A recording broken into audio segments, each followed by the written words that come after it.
Pero mukhang meron nang napili ang kanyang ama, si Don Gustavo, kung sino ang papalit sa kanyang anak.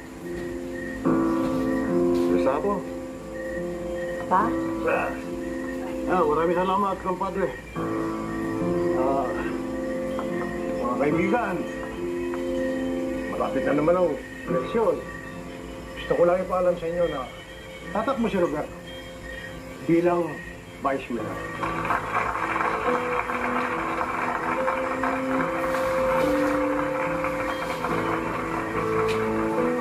Lalo na third and last term niya na ngayon. Naging successful at fruitful ang pagsisilbi niya bilang mayor dahil sa tulong ng mga Montenegro.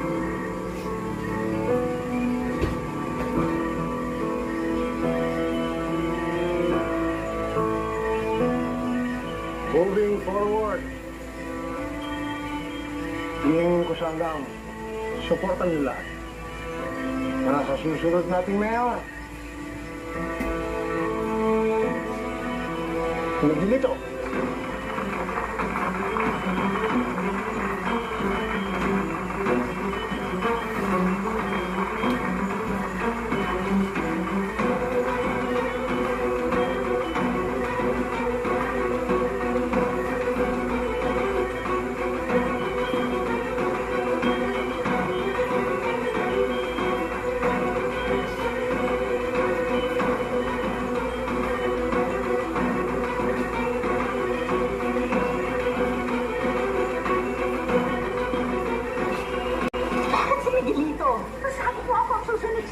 Huwag mo ako ipahiya. Ako ang pinapahiya mo. Nakikita ko mas mahusay kang meron sa iyong ama.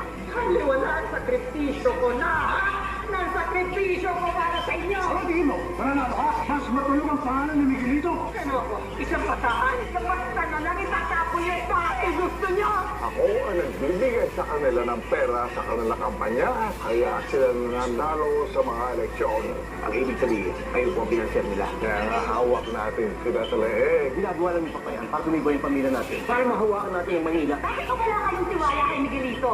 Napatunayan naman na yung sarili niya sa Kongreso. Hoy, huwag kang sumubang. Usapang pamilya ito. Parte rin sa ng pamilyang to in her opinion matters too. Pinabilib mo ako sa ginawa mo kanina kay Congressman Miguelito. Hindi ka nagpatakot. Kita mo hindi ka basta-basta. Wala naman po ako kinakatakutan, lalo na kapag nasa tama ako.